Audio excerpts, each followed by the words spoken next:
자, 그럼 오늘은 문현진 멘토와 함께합니다. 멘토님 안녕하세요. 안녕하세요. 네, 시장은 좀 연일 부진하고 뭐 늘 그랬듯이 이 종목별 장세가 이어지고 있습니다. 요즘 시장에서 일단 현금화를 꼭 해야 된다는 거는 늘 강조를 해주시니까 네. 어떤 섹터를 좀 눈여겨보고 있으실까요, 멘토님은? 뭐 지난번에 말씀드렸던 것 같아요. 화장품이라든지 여전히 화장품. 뭐 게임 관련주 아직 안 갔다. 그리고 아직도. 자동차 부품주도 지금 안 간 게 꽤나 많이 있고요. 그리고 식음료 파트는 전혀 안 가고 있죠. 그래서 그런 쪽들이 훨씬 올라갈 가능성이 높다라고 생각이 듭니다. 그러니까 저는 이제 시장을 계단식 하락으로 봐요. 그러니까 계속 이제 앞으로 떨어질 것이다, 주구장창 떨어질 것이다라고 보고 있고 레벨 다운이 된다라고 하죠. 뭐 기껏 잘해봤자 이 자리에서 횡보될 것이다라고 생각을 해요. 2,700이랑 3,200 사이를 횡보할 가능성이 높다라고 생각이 들고요. 그게 최선이고 그게 아니면은 이제 계속해서 그냥 계단식으로 뚝뚝 떨어지는 모습이 나올 것이다라고 보여집니다. 아마 내년 말 정도나 내후년까지라고 생각이 드는데 그런 과정에서 계단식으로 떨어질 거니까 종목을 잡아서는 안 된다라는 거는요. 정말 초보 같은 발상이에요. 그런 생각하시는 분들은요. 주식 공부 좀 더 하셔야 돼요. 왜냐하면 하락장에도 올라가는 종목들은 분명히 있습니다. 이게 쉽게 생각하면 제가 아주 간단하게 설명해 드릴 건데요.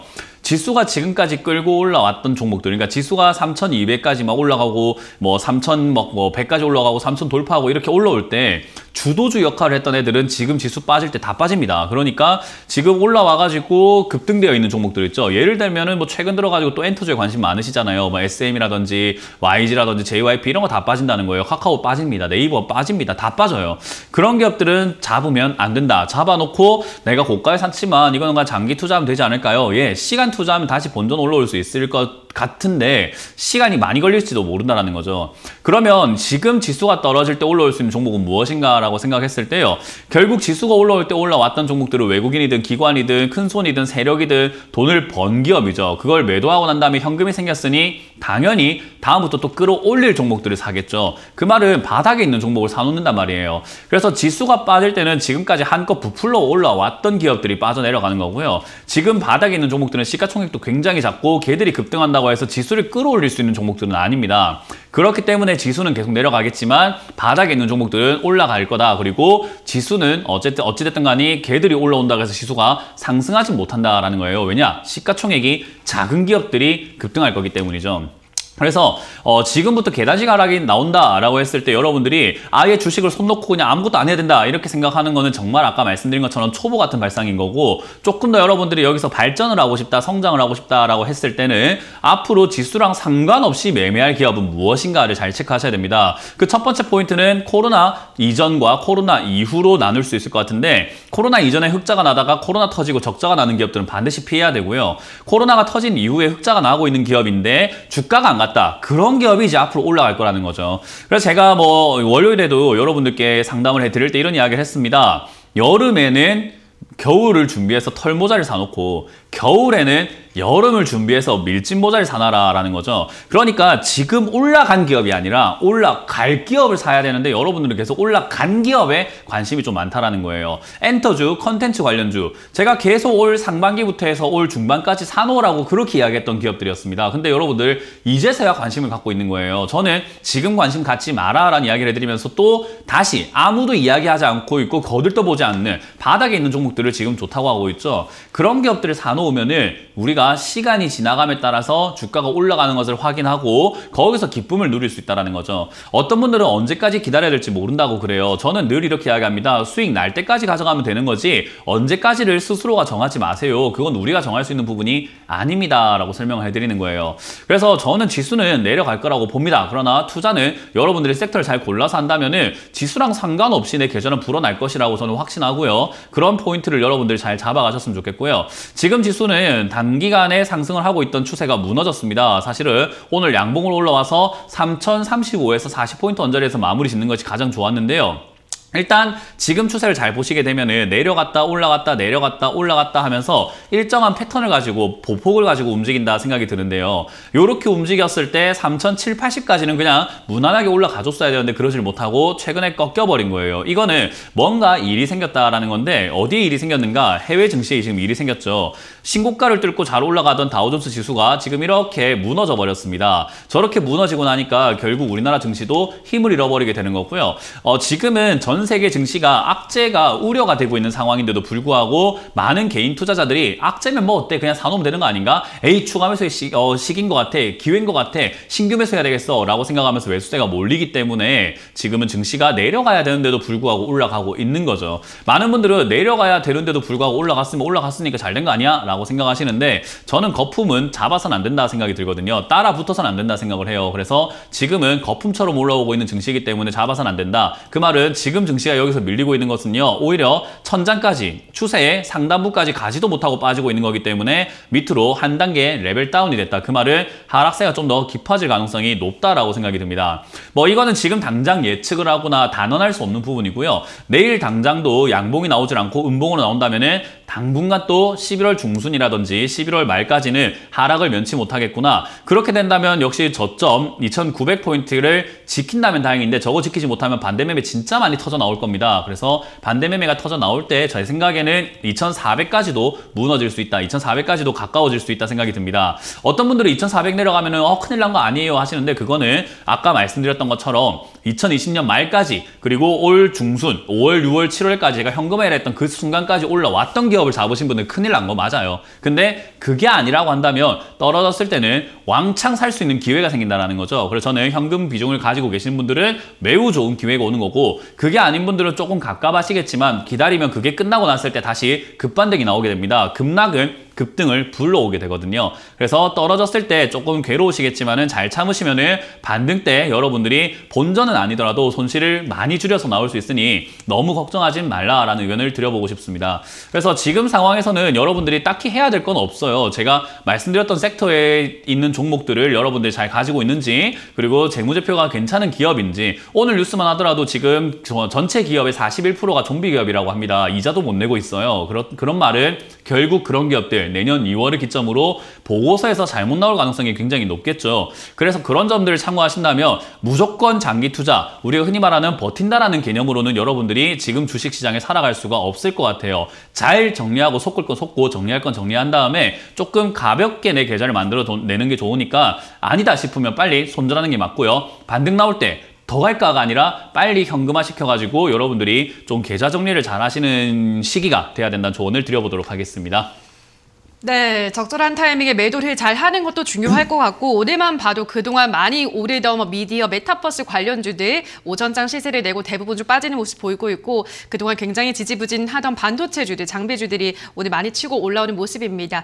잘 안 가고 있던 소외된 종목을 발굴해 보는 것도 좋은 전략이 될 것 같습니다. 첫 번째 댓글은 한사관님께서 올려주셨습니다. 서울 반도체 18,200원에 10% 이제 상승하는 것 같아서 10% 추가 매수해도 되는지 분석 부탁합니다 라고 하셨는데요.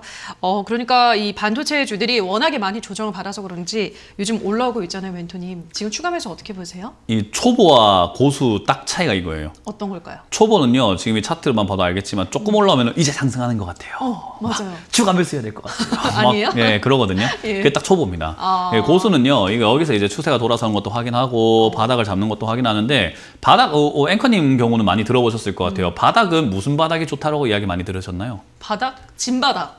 진바닥에 뭐 제가 예상한 나쁘는 아닌데 우리 바닥 중에 더블 모양으로 두 번 만드는 모양이 있어요. 뭐죠? 쌍바닥. 쌍바닥. 예, 그런 바닥이 나오는 것이 우리가 이제는 바닥이라고 표현을 해요. 네. 근데 차트를 한번 보시게 되면은 얘는 지금 쌍바닥이 아니라 외바닥 형태로 올라오고 있는 부분이에요. 그러니까 한 번 반등이 나오고 있는 거죠. 이런 걸 보고 우리는 추가 매수를 해야 되네, 만에 하는데 여기서 추가 매수를 하니까 어떤 일이 발생되냐면 쌍바닥 만들러 갈 때 추가 매수했는데 물렸어요. 이래요. 그러니까 여기서 할 필요가 없다라는 거죠. 그러니까 추가 매수라는 것은 결국 참고 또 참다가 정말 다 하고 싶을 때 다시 한 번 더 참고 그래도 하고 싶을 때 뺨을 때려서 참아가지고 해야 되는 거죠. 추가 매수를 지금 하고 싶다는 건요. 아직 안 참았어요. 더 참으세요. 정말 하겠다 싶을 때는 뺨 하나 딱 때리고 참아야 됩니다. 그 정도로 많이 참았다가 바닥을 잡고 올라가기 시작할 때 해야지만 나의 마음도 조금 덜 괴로워진다는 거죠. 지금 추가 매수 해봤자 얘 바로 안 올라가는 기업이에요. 왜냐하면 큰 흐름으로 본다 하더라도 떨어지고 올라갔다가 떨어지고 올라가는 데 있어가지고 시간이 굉장히 오래 걸릴 기업이거든요. 그래서 서울 반도체 물론 좋은 기업이고 올라갈 만한 기업이기 때문에 추가 매수는 저는 권장해 드리나 지금은 아니다. 좀 더 한 3개월에서 6개월 기다려야지 추가 매수 포인트가 나올 것 같다. 물력에 있어서 괴로운 건 알겠지만 좀 더 마음의 여유를 가지시길 바라겠습니다.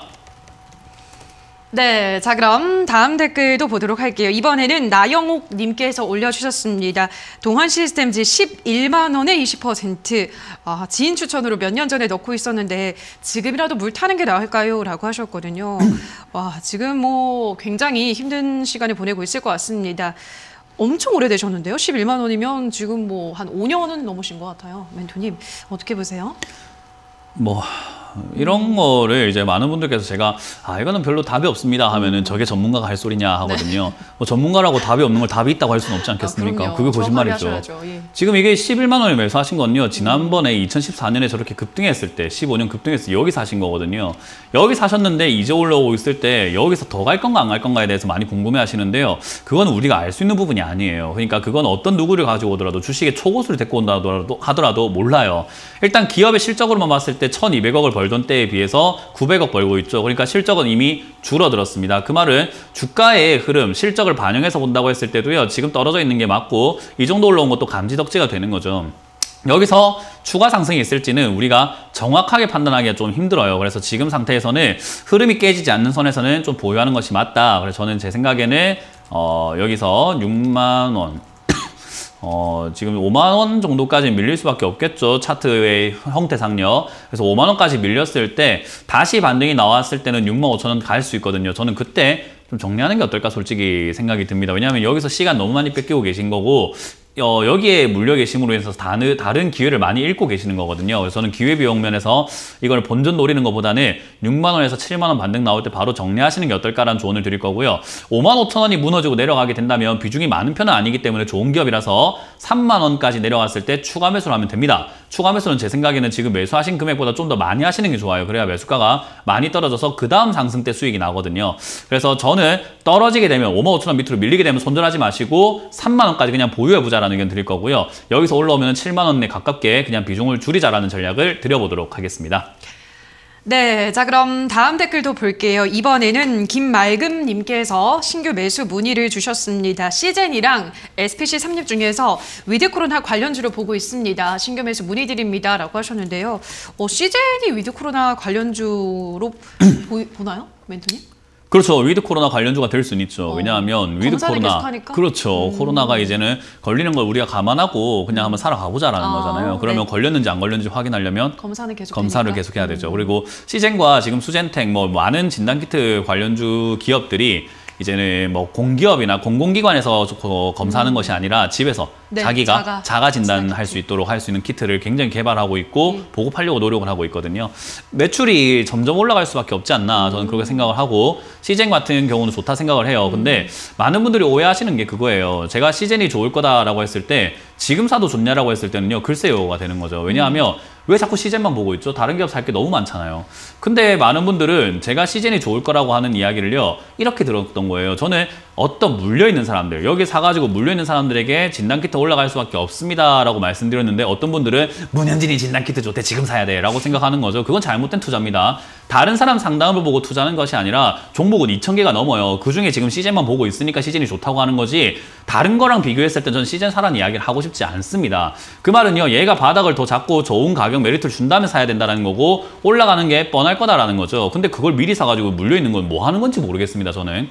그래서 그거는 좋은 투자가 아니라고 저는 다시 한번 말씀드려보고 싶고 시젠은 지금 매수할 만한 가격과 자리는 아니다라고 말씀을 드려보고 싶네요. 좀 더 자리를 잡았을 때가 맞는 것 같고요. SPC 삼립 같은 경우도 지금 이 기업은요. 굉장히 바닥에서 오랫동안 행보를 했어요. 이런 기업은 다시 올라가기가요.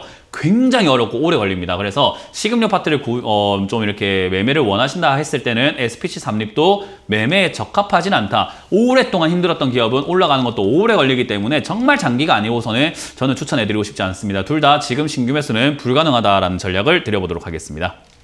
PHS 해피트리님께서 올려주셨습니다. 삼형화학 3,500원에 10% 오늘 거래량이 폭발합니다. 전기차 소재 만든다는데 전망 궁금합니다 라고 하셨거든요. 뭐 오랜만에 거래량이 나오고 있긴 합니다만 멘토님 어떻게 보세요? 글쎄요. 이거 뭐 거래량 폭발했나요? 뭐 네, 예전에 폭발치고, 비하면 최근에 비하면은 좀 터지긴 했어요. 폭발치고 너무 미미하지 않나 그죠. 싶은데요. 예. 지금 오늘 폭발 아닌데요. 네. 네, 그래서 이거는 이전에 그 이준석 대표 관련주예요. 그래서 이제 그쪽이 엮여가지고 급등을 했고, 지금 이제 전기차 관련주라고 생각하고 들어가시기에는 이제는 좀 리스크가 있죠. 그러니까 애초부터 전기차로 움직였던 기업이 아니라 이준석 대표 관련주로 해가지고 급등을 했다가 당선되고 나니까, 대표가 되고 나니까 떨어진 거예요. 그러니까 다시 올라가려면 이제 국민의힘이 다시 또 어떻게 움직이느냐와 뭐 전기차 이야기가 어떻게 섞여 나올 건가의 문제인데, 제 생각엔 이건 지금 여기서 횡보하고 있는 수준밖에 안 되는 거고, 거래가 오늘 뭐 어제에 비해서 1270 터졌지만 70%가 터졌지만 그러니까요. 그렇게 대단한 건 아닙니다. 그래서 그냥 보유하셨다가 저는 이거 본전 나오면 정리하자라는 의견 드릴 거고요. 밑으로 빠지게 되었을 땐 기회가 생깁니다. 2,000원대 가깝게 기회가 생기니까요. 그냥 들고 가시는 걸 추천드려 보도록 하겠습니다.